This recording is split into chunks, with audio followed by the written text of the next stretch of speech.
What is up, Brad fans? How you doing? Hope you are staying well, staying healthy, staying safe. Thank you for being here. Today it's just me giving you an update on some controversial topics. Unfortunately, controversial topics that have reappeared in my news feed. I have some updated information on them. It, of course, relates to coronavirus. I am talking about the lab leak scenario. And lockdowns. Are they more deadly than the pandemic themselves? I also have an Ebola update. Warning, Ebola update. Some really interesting Ebola news that just came out. So hopefully we can get to all that on this Friday afternoon. Before we do, you know the drill. Hit us up on Twitter, Instagram, @2brad4you. Leave a comment, rate, subscribe, follow, all of those things wherever you're getting your podcasts. And you can send us an email, 2brad4you@gmail.com. That's a possibility. You can also leave us a voice message and we will play them on the show. speakpipe.com/2brad4you. Thank you to everyone who has reached out. We will get to your comments. We will play them on air. We will read out your questions, all of that kind of stuff. Or you can do what our guest in the last episode did and turn that reaching out into an appearance on the show. Boom. It's just that easy. All right. Then let's jump into it on this Friday afternoon.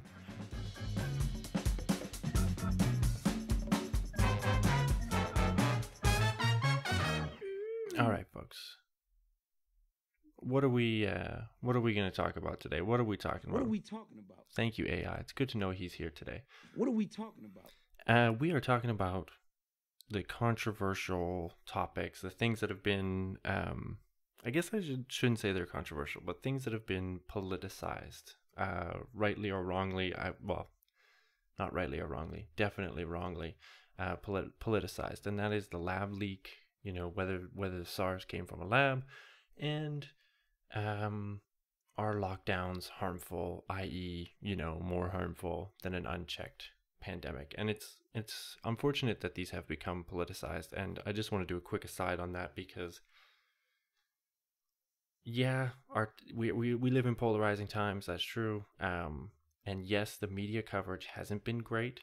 And there are, people can point to articles that have been written or the way that the media, and I say media, in quotes, the sort of mainstream media sources that we all still rely on, that, there's things out there that suggest, oh, they don't want to give these things the time of day because, they're suppressing it, or, because it's associated with Trump, the old Trump said it, so it must be bad thing. And yes, that happens, and it leads to some shoddy reporting, which has been pointed out, and that is unfortunate. That is really too bad. But I have to say, and this is my personal take on it, is that, yeah, this happens. That definitely happens. But like 95% of what Trump said in general and about the pandemic was wrong, harmful, misleading, purposefully so, I would say. So you have to be like very generous in interpretation in order to say like he was on to something, or like he got it right, but the media just didn't want to take it seriously because he said it. Orange Man said it, i.e. bad. But most of what he says is bad. And it's not like he was, out there trying to give people the right information and trying to calm the situation and, actually help people. That wasn't the case at all. So let's really not forget that. And the people that him and the people that were aligned with him, the Fox, News and members of his party, the GOP and stuff, like this was their strategy. They purposefully set out to cause shitstorms and sow doubt. From the beginning, from when he started his election campaign. So back in 2016, Steve Bannon, the troll, and I mean troll in the very literal sense, not just internet troll. The man's a troll. Was quoted very early on, in some interviews and stuff. I think once he was kicked out of the administration, but saying like the goal of of their strategy was to, and these were his exact words, was flood the zone with shit, and make it difficult for the media and the public to know what's going on, always keep them guessing, keep them on their feet, that kind of thing. So I just don't want like people to like 50-50 both sides of this issue. It's like, oh yeah, well, the only reason that lab leak isn't getting the credence it should is because Trump said it, and so everyone said that it can't be that, and that he was just racist or something like this. Yeah, that there is a little bit of that, but it was on purpose. Like we cannot absolve Trump and those people that were aligned with him pushing all of this kind of stuff, this junk for years, and then months and months and months in the pandemic. We can't absolve them of guilt, in my mind. And personally, taking the default position of looking at the things that Trump said with a very critical eye and assuming that they're likely bullshit, unresearched, meant to cause harm to someone, or simply to protect or benefit himself, that's not a bad default position. Obviously the facts need to be found out and looked at, but pushing back on the dumb shit that movement says is a good thing. Just don't be overzealous in doing so, right? So boom, that's my little spiel on that. But let's get to what we're really talking about. Thank you, AI. Lab leak. So in the beginning of this whole pandemic, I took the side that this was a naturally occurring spillover event, meaning the virus jumped from animals to humans in some way, bats directly to humans, or bats something else humans. And that was based on, the papers that were being published by scientists that were saying that. There was this famous Lancet letter that's now sort of the motivations, the sort of biases of the authors is being called into question. The Lancet is a very prestigious British scientific journal, and they basically right away said, it's not, it can't be a lab leak. Anyone who says that is spreading conspiracy theories, which was a bit of an overstatement for sure. But there was also scientific work being done looking at the genome sequences and stuff like that was trying to show what the evidence was pointing to, whether it was a natural occurring event or a lab leak. And maybe now that the doofus in chief is gone, it feels like things have calmed down a little bit politically. We can maybe have people are maybe having a more nuanced conversation about this stuff now. So I thought it would be cool to revisit it, because maybe I've softened my position as well. I still think that it came from a natural event, and that's simply because it happens all the time. Most diseases and outbreaks we see, like, this is where they come from. Like, this is the natural way that this stuff happens. It's just really not that unheard of.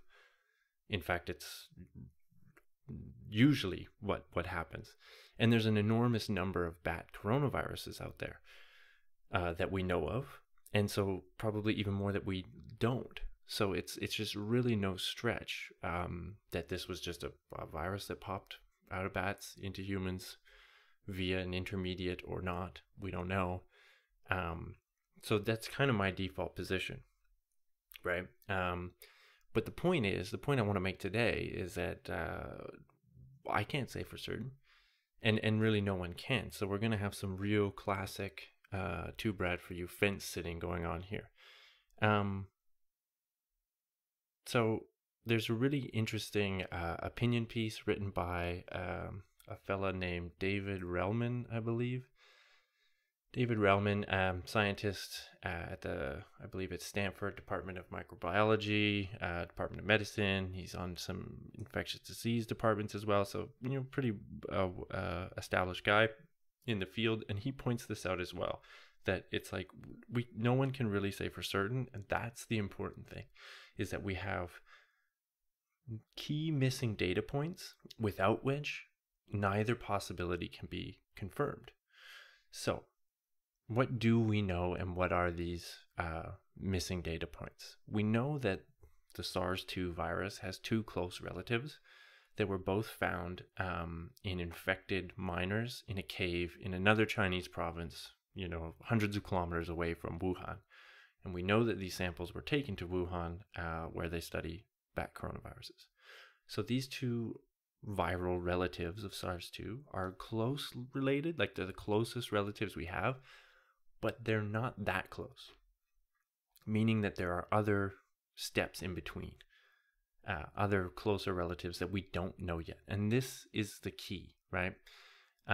Understanding what these, like finding these sort of missing links in the evolutionary chain. If you think of that classic image of going from apes to humans standing upright, it's like we have the missing link, right? That's phrase that we've used for human evolution, right?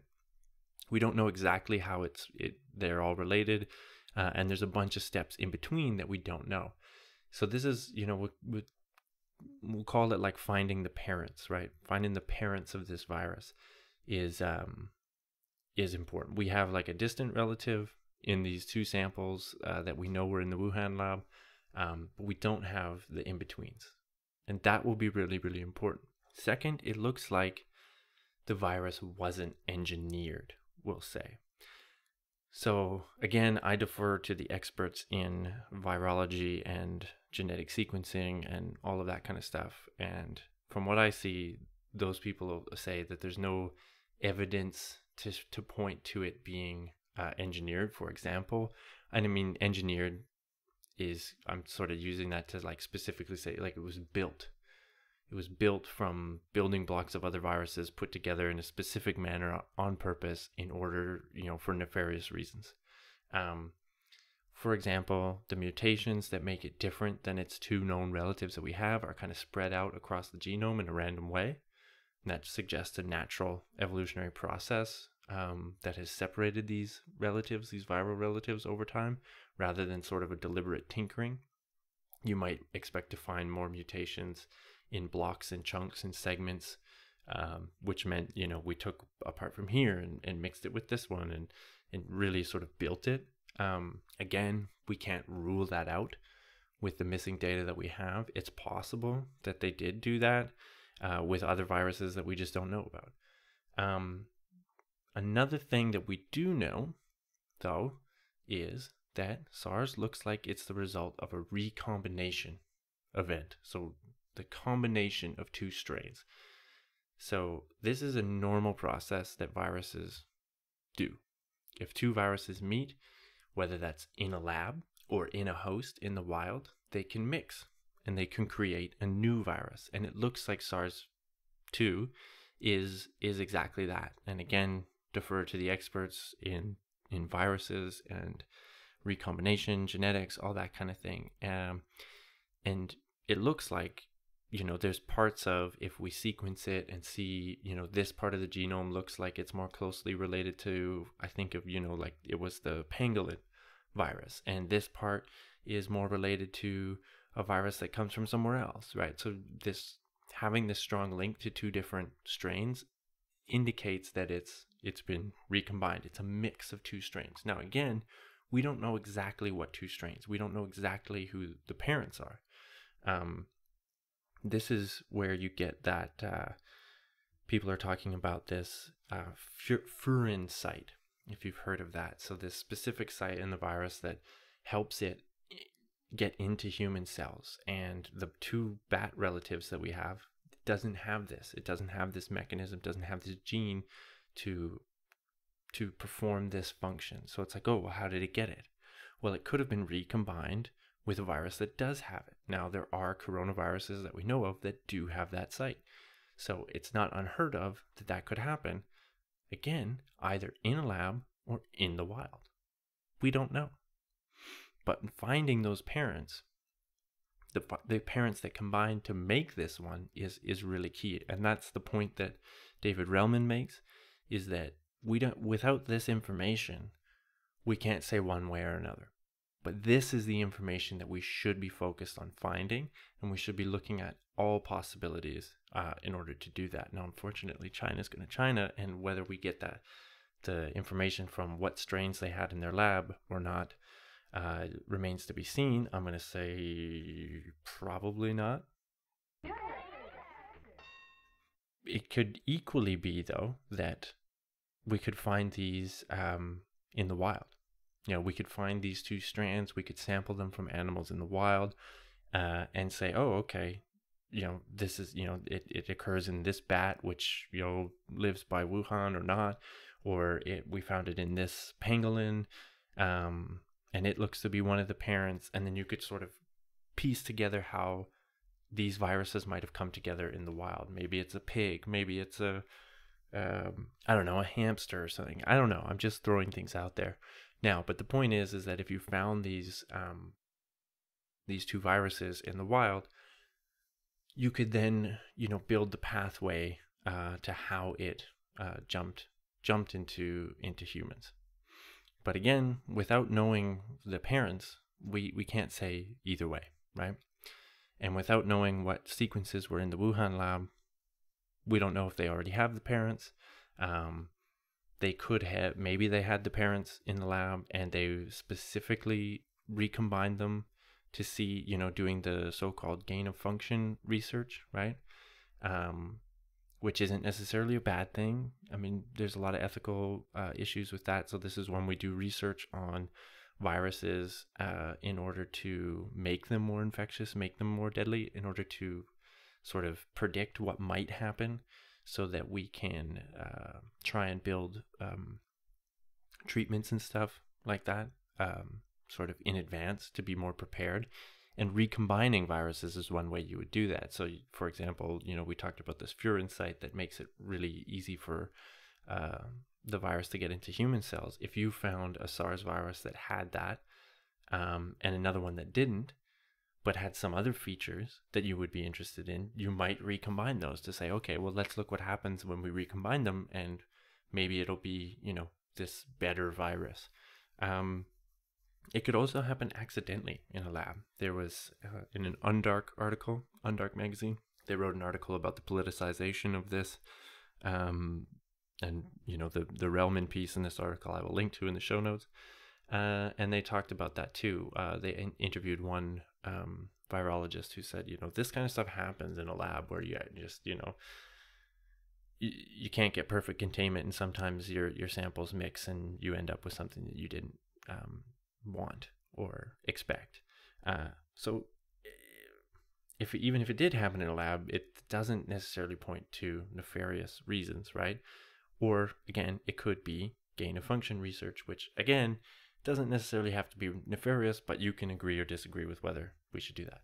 So, point being, without knowing who the parents are, it's very difficult to say either way, and we're stuck with this sort of different people leaning in one direction or another, saying, while all the scenarios are on the table, I think the evidence points more to this one than the other. Occam's razor will say this, or probability will say that. But I don't think you can really say that, at least not me. And, I'm just one Brad here with a microphone, trying to give you some insight into the debate and what's going on. But you can make a case for both. And so to me, then it's super difficult to say one is more probable than the other. Just for example, one of the points people will say is, this virus was so well suited to infect humans from the get-go. When we first saw it, it had this furin site and this really strong binding to the ACE2 receptor in humans. So it looks like it was like designed like for humans. So it's got to have been manipulated, right? That's got to be a purposeful thing done in the lab, right? Well, maybe, but the virus could also have been circulating in humans for a while without us knowing, and adapting to the human cells, to the point where it then became, transmissible between humans at such a good clip. It became more transmissible. It became what it became, right? That's possible. That happens. I think we talked about this when we first talked about this topic, is that the MERS, Middle East Respiratory Syndrome, also a coronavirus, it it when it jumps from camels, I think it's camels, into humans, it can exist in humans for a little bit and spread here and there, but it doesn't become a full-blown outbreak because it's not perfectly suited yet. But if you have enough of those events happen, eventually it can evolve and become, a perfectly well-suited human virus, right? So it's possible that there's been these sort of little mini events, spillover events with this SARS-2, or something that resembles SARS-2 that then became SARS-2 happening, and we just haven't seen it. We don't have those data points. So just because those data points are missing doesn't mean they don't exist. Another one, the bats that carry the related coronavirus don't live in Wuhan. So how did it get to Wuhan, right? Like, there's the lab right there. That's one thing. It could have come from the lab.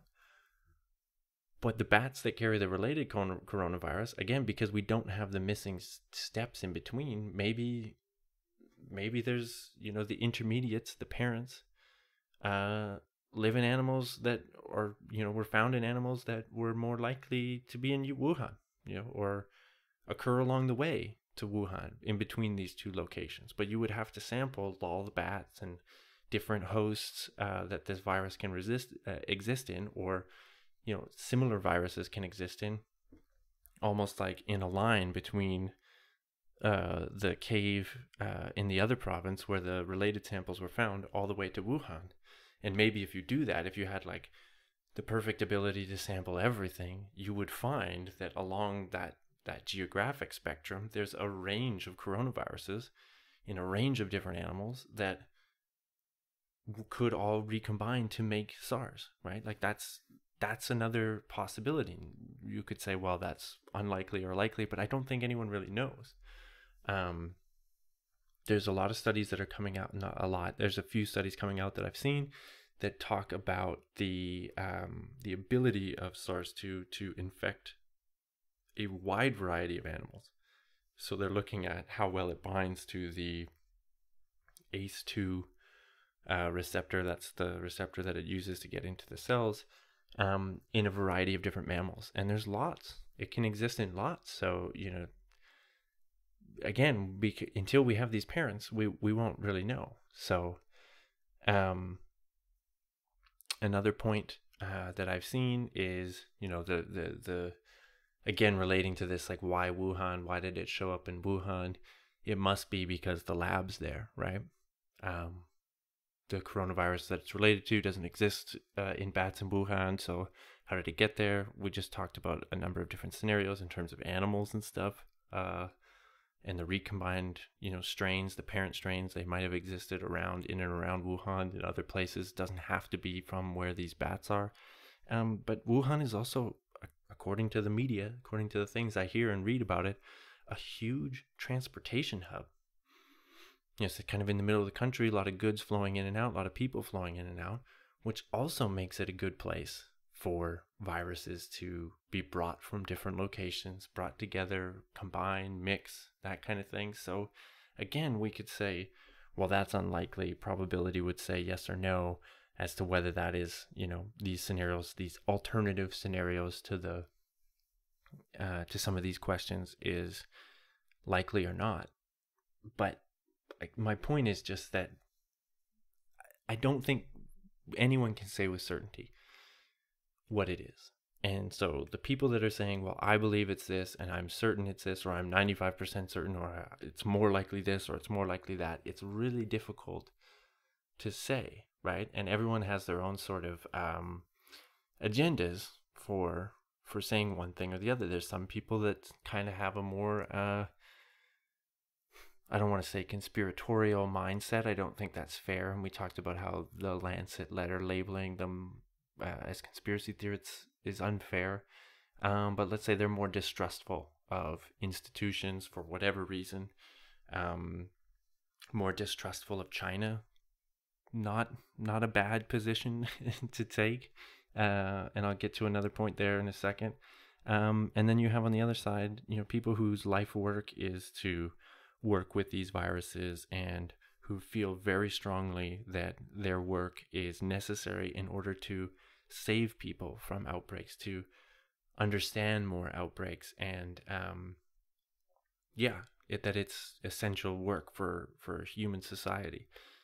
So they don't want their work labeled as this dangerous thing, and they have a bias to sort of push the other side, to push the natural side. Again, my personal opinion, I'm going to go with natural just because that's kind of how all of these things usually happen. But until we have clear data from the Wuhan lab, which we're not going to get, like, that's just, unfortunately, China's not going to cooperate there. We won't know. Or until we find, like I said, the parent strains in the wild circulating in animals that, have a probability that they could interact, or, we have that sort of pathway laid out for us. So, final point on China is, again, I think they have incentive to cover this up, even if it wasn't a lab leak. Frontline did a great piece on this. You should check it out, about the cover up of the outbreak in Wuhan. And so, just because there's a cover up there doesn't mean that it's a lab leak. The presence of that cover up doesn't just point to lab leak. It could be, but they have a lot of incentive to cover up, and Frontline goes into that without even touching the lab leak. You can see why they were trying to suppress this and silence this, and it has to do with exposing flaws in their system of government, which is something they don't really like, because their whole, society, or the control over their society, is built on the Communist Party being the best and knowing what's best for everybody and doing the best for everybody, when it actually shows that cronyism, loyal to the party, is better than the truth. And so when something that's damaging to the party, like this outbreak, comes up, the instinct is to cover it up rather than mount a response. So a lot of that kind of stuff. Anyway, I don't have to go into a tangent all about that, but that's, I think, where things are at with the lab leak thing. So yeah, no, you're not a crazy person to suspect that maybe it came from a lab, but you can't say certainly, and I think that we should look at the motivations of people who are hard in one camp or the other and say, well, why are you so hard in one camp versus the other? And for me, taking a new look at the data and stuff that's out there, as I usually do, fall straight in the middle. I sit so hard on the fence that the crotch of my pants is wearing out, that we just don't know. And anyone that's hard on one side or the other doesn't know either. So there we go. Too rad for you on the fence, as per usual. The next thing I'm on the fence about is the lockdowns and whether they're harmful to overall. Are they more harmful than the pandemic, I should say?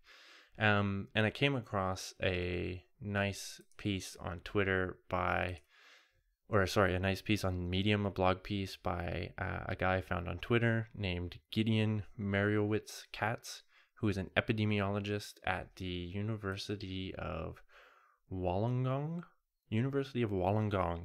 in Australia. So he writes for The Guardian sometimes. He has a podcast. He's on Twitter. He's an epidemiologist, science communicator, and I really enjoyed following his stuff.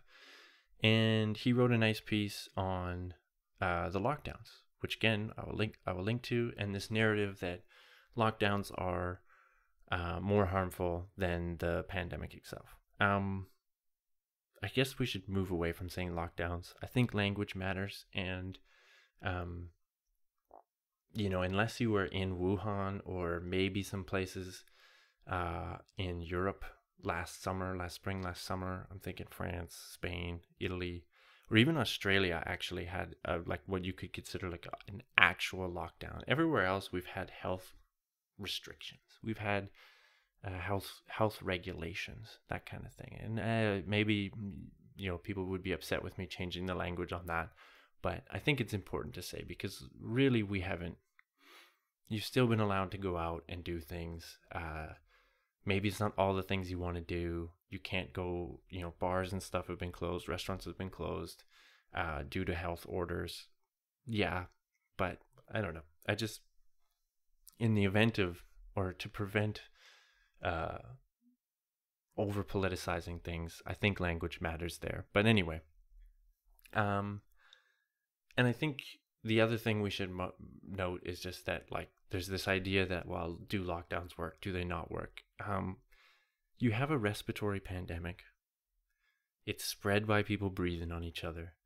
So limiting chances where people are all together in rooms breathing on each other, it's just a no-brainer, right? Like, and societies have done this even without governments enforcing it. When there's a pandemic, people don't gather. Like, that's just, animals do it. Like, this is just the way it is, right? So whether it's coming from the top or not, those are ways that you break the chain of respiratory infections. So this idea, does it work? Does it not work? There is some studies out there that showed that, like, transmission didn't change because of stay-at-home orders in the U.S., but that less so points to that staying home doesn't work, and more points to people didn't follow the advice. So that's my 2 cents on that. It's like, yeah, we can debate whether it's how much we want to do and how much should be done and all of that kind of thing. But this idea that it doesn't work is just kind of silly, in my opinion. Just look at it logically, respiratory pandemic, breathing on people, don't breathe on people, avoid crowds, that kind of thing. Like, it's a no-brainer, really. But let's look at this idea of whether lockdowns are more harmful, right? So it's been a year and we're starting to get some data on this, and I really recommend this blog piece that I mentioned this morning. I'm getting a lot of these points and some data, and I'll link to it. But the first point is mortality. So are lockdowns killing people? Are people dying because of lockdowns? And it looks like no. So the way that you would look at this, well, one, there's suicide data that's coming out, and it takes a while for that to come out. But in places where there was pretty strict lockdowns, like in Australia, there was no increases in suicides during those times. So that's point one. That was a big thing, right? Like, oh, these people are going to commit suicide because of the lockdown. Doesn't look like that happened. It's also, like, it's kind of difficult to know why people committed suicide unless they leave a very detailed note. Yeah, how do you know? But if you just look at increases in the rates of deaths in that sense, it doesn't look like that happened. At least in Australia. We could probably find that in other places, but also in terms of death overall, you can look at excess mortality. So we have rates of mortality for different places that we've, you see year after year after year. There's a pretty, it fluctuates obviously year by year, but it's pretty, there's a level that we would expect to see, right? And so with excess mortality during this pandemic years, we can see that places with lots of COVID-19 cases, there's always excess mortality, as you would expect. There's a pandemic, there's gonna be more deaths. But places with no COVID or little COVID-19, even if they have incredibly intense restrictions, you don't see that excess mortality. So you would think that take out the COVID, take out the same levels of COVID that's causing excess mortality in other places. You still have a lockdown in place. If the lockdown was deadly, you would see excess mortality, but you don't. So there's no, at least at the beginning, as we start to look at this data as it comes out, there's no real reason to think that, at least in the short term, that lockdown equals death or more deaths for people. Now, again, we looked at the suicide data and stuff, and that's not to say that there isn't harm to lockdowns, but just death itself does not occur to be happening more because of lockdowns. Side point I'll make here too, because we're going to talk about how death isn't the only outcome of a lockdown. When people are talking about, this is another, thing I see, people wanting to downplay the pandemic or whatever, and they're using, well, 99% of people survive from coronavirus, so what's the big deal? I mean, that's really such a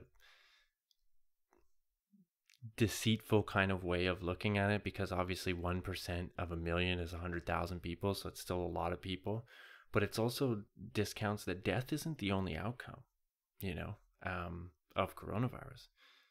Even as a young person, if you get coronavirus and survive, your chances of death in the next year go up. Nicholas Christakis, a doctor and a researcher at, I think it's the Yale or Harvard, he was on a podcast. I was listening to him. He wrote a book about coronavirus, the whole pandemic, called Apollo Zero. He was pointing out these facts, and it's a good thing to remember that it's like the virus can, even, there's long-term COVID. We've talked about that on this podcast. There's that, but it also just like it can wreck your kidneys and some of your other tissues and stuff like that. So it's not great. Like death isn't the only factor here. So anyway, that's just a bit of an aside. When we're talking about lockdowns or the pandemic itself, is that mortality is only one aspect of it. Anyway, moving on with the lockdowns. So it doesn't look like there's excess mortality in places where there was lockdown. So it doesn't look like, again, at least in the short term, that lockdowns are creating a whole bunch of extra deaths. Suicides and mental health is the next thing. And like I mentioned, it doesn't look like suicides have jumped. And what how do I say this? Looking at mental health, and how there's going to be an association between lockdowns and mental health is kind of difficult, because you can't tease out, if you're interviewing people and saying, what's your mental health been like during the lockdown, during the pandemic or whatever, is it because of being locked down, or is it because of the stress of an overall global pandemic? It's very difficult to tease that out. So there was evidence that in places that, did these lockdowns in early 2020, that there was increases in depressive thoughts, anxiety, things like this. But there was also evidence that found that stress, suicide, and divorce were less on people's minds.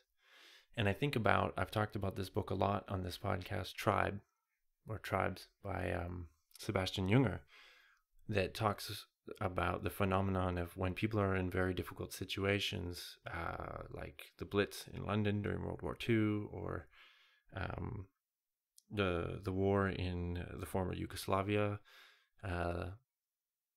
They tend to mental health issues tend to decrease, because people are forced into these crazy situations, and they band together and they find community and all of these things. There's a lot of different factors that go into it. Maybe they're just not thinking about the other problems that they have, that kind of thing. But that's a phenomenon that happens when there's big sort of catastrophe events. Mental health tends to go away. So there's evidence of that during the pandemic, and there's evidence that, people had increased anxiety, depressive thoughts, things like that. Again, is it the lockdown, or is it just the general anxiety of a global pandemic? You can't really say, right? So there's an association between these things, but what is the cause? What is, correlation, causation, that whole thing. The blog piece I'm looking at here notes one study that looked at the association and found lockdowns had an effect on depression, but that was no longer statistically significant if you corrected for COVID cases and deaths. So, again, just showing that there could be an alternate explanation for that rise in any rises you see in anxiety, depression, that kind of thing. So it's not that being locked down or restricted or however we want to call it hasn't caused mental health issues. It's that it's really difficult to tease out what's going on. And the final point, and again, it'll be that it's difficult to tease out, that'll be the answer, is disruptions to health services. So cancer and heart disease are big here, where people have to go in and get treatment or surgery, or they need diagnosis and stuff like this. Are those being delayed and stopped? Are people not getting the treatment they need because of restrictions? And there's data saying that people aren't getting the treatment that they need. I've heard anecdotal stories from people that work in hospitals, especially cancer wards, that say that, yeah, we've seen people who didn't get the treatment they need on time and will now die because of that. Or, that didn't get the treatment they need and will now die because of that. But again, is that because they weren't allowed to get the treatment that they need? Or is it that the hospitals were overwhelmed and these departments had to convert to treat COVID patients? Or maybe people were just scared about going into the hospital to get their treatment or to get a diagnosis or something like just in general, right? Like, so I don't think there was ever a restriction saying, at least not ones that I saw, where here in Germany or in Canada, that were like, you can't go to the hospital, you can't go to your doctor. So to blame that kind of thing on lockdown it doesn't really make sense. And so again, the point is that it's very difficult to tease out all of the motivations of the people that did or didn't go get treatment that they needed. There's going to be a difference, obviously, in places with higher COVID cases versus others. If you were in an area where the hospital was overwhelmed and they had to cancel those appointments, cancer screening, that kind of thing, then yeah, there's going to be some people that probably die as a result of that, and we won't know the true extent of that until years down the line, right? Unfortunately.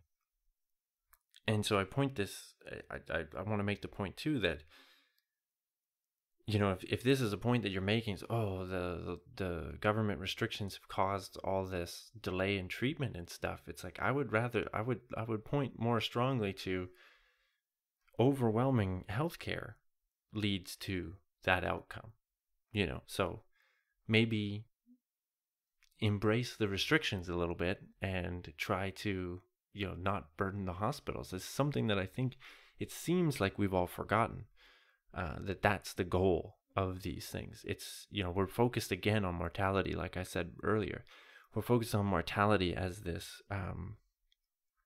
sort of the only metric, right? And then we get lost in these discussions of, well, it's only old people are dying, and that's not fair to the rest of us, and this kind of thing. And but the goal is to stop the hospitals from being overwhelmed, because then there is all of these knock-on effects that we will see evidence of years down the line. So just like everything that I've talked about so far today, it's important to say that we cannot say one way or the other what the harm of lockdowns is. Just like we can't say it's a natural occurring pandemic or a lab leak, right?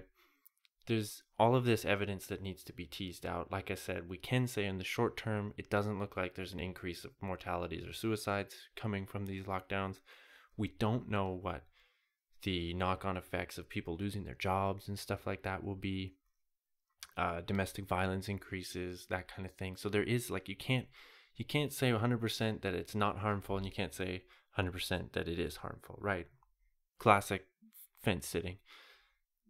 But it's important to recognize that, because we have to make these, in order to make these balance. Like if people want to be like, well, we have to be able to, question these lockdowns and come up with a better solution and that kind of thing. Yes, you're right. I agree. I am experiencing lockdown fatigue as well. I want nothing more than to take my new baby son out and meet his friends and family. Nothing more in the world than that I want to do. And I am sympathetic to people who are losing jobs, losing their livelihood. I would argue that this is where we all need to band together, and our government needs to support the people that from the industries that spread pandemics. Schools, well, okay, schools. Well, we're not going to go into the schools debate, but um, the hospitality industry, all that kind of thing. Like those, let's support those people, do what we can, and understand that yes, there's certain things that we shouldn't be doing during a respiratory pandemic, and that is gathering in those crowds and stuff like that. And I would also want to point out that, you know, this idea, I do understand that, well, it's just old people, or there's a bunch of people that haven't taken care of themselves and they're more likely to die. Yes, they are. You know, obese people, old people, that's true. That is true. And yeah, it's unfortunate. But I would caution you in advocating for your society to start making those decisions that certain lives are worth more than others. That seems to me like a very slippery slope to go down. And that we don't want to be sort of making those decisions. I think we should, for better or for worse, try to adapt our policies to save the most lives as possible. And all the data is showing right now that getting COVID and dying from it is the biggest threat at the moment, more so than lockdowns and everything else. Again, like I said, it's not that the lockdown restrictions aren't having an effect and will have an effect years to come. Unemployment, what's that going to do to mental health? How can you exactly quantify the harmful effects of mental health beyond mortality? All very difficult to do. But I don't think we want to start making these decisions because we are tired of not being able to go to the restaurant and stuff, on whose life is worth more in our society. Now, that's just me. That's just my solid opinion on that. All right. Let's get to the last story today. More viral news. Our favorite virus on this show is clearly not coronavirus, but the Ebola virus. And if you remember a couple episodes ago, Brad and I were talking about a study that found that antibodies to Ebola virus all of a sudden flare up in survivors. I think it was like 200 days later or something like that. And we talked about how Ebola can persist in certain tissues in the body that don't get a lot of exposure to the immune system. The eyes, the testicles, the central nervous system. You know, you get Ebola and Ibola. Heyo. We also talked about speculating that, because SARS does that as well. Will we see, sort of antibodies flare up in SARS people, or the long haul COVID people? That's pure speculation on our part. But the new Ebola update, the interesting Ebola news that has come out is that the most recent outbreak that is occurring in Guinea. So I think it's only 18 people dead. Obviously about double that infected. Those numbers are not hard numbers. I don't have the hard numbers in front of me, but it's somewhere around there. So it's a small outbreak. It's ongoing situation. The interesting thing, the point to be made here, is that it looks like that outbreak has been caused by someone who had Ebola from the 2014 to 2016 West Africa outbreak. So if you remember back then, there was that giant outbreak of Ebola in West Africa. Since then, we've had sort of basically rolling outbreaks, small mini ones popping up every once in a while in Africa. But it looks like when they take the genetic sequences of these new cluster of cases in Guinea, they are really, really related, really strongly resemble the strain of Ebola that caused the giant West African outbreak in 2014, 2016, which means that someone had Ebola and it was in their system for like 5 years, only to reemerge and cause another outbreak. And that is fascinating. That is interesting. Fascinating, interesting, and scary. It points to, or it suggests that we should be vaccinating everybody in the area for Ebola. Right now, the Ebola vaccines that have been developed are only used in outbreak situations. So when an outbreak happens, they start vaccinating people close to the outbreak, the healthcare workers, all that kind of thing. But maybe people should just be getting the Ebola vaccine to prevent these, sort of latent cases that just kind of pop up now. So this is the first evidence of this happening. It's the first evidence that it can last this long in people. So the study was done in academics by universities, and I believe a company did the sequencing and stuff like that. But the CDC has looked at the data and said, yeah, it looks like what they say it is. So really fascinating news on the Ebola front. Like I said, fascinating and terrifying in that it's old. It's old virus that's been kicking around in someone that's now popped up again. Fresh, brand new virus. No, Dustin Hoffman from Outbreak. It's not fresh, brand new virus. Fresh, brand new virus. Wrong. It's old virus. That's the update. That's the point. And then again, to further speculate on what that means in terms of other viruses. Yeah, maybe, long haul COVID, we find something similar, that it can pop up again. You can become infectious again. Who knows? That is pure speculation. But now there appears to be evidence of that in Ebola. So we will continue to monitor that situation because it's extremely interesting to me and I think relevant. It will have, like I said, implications on vaccines, who gets Ebola vaccines and when, how they're used. Again, rolling that back into COVID stuff. With COVID variants and everything, we might also see that booster shots for COVID vaccines become the norm. Maybe it's not like seasonal flu where you get it every year, but maybe it's like every 5 years, something like that. We get booster shots. I think it's some of the companies are already looking at developing those with the variants in mind. So there you have it, folks. That's your show for this Friday afternoon. Thank you for being here. I hope that gives you some things to ponder over the weekend. It gets you all scared again about Ebola. Just kidding. Don't be scared about Ebola. But hopefully it provides some clarity, even though the two issues we talked about, there really is no clarity. The clarity is that it's a gray zone. The point is that it's a gray zone, and it should remain a gray zone until we get more information and until we get more data. Like I said, hopefully politics has calmed down for a little bit, and we'll be able to, reassert the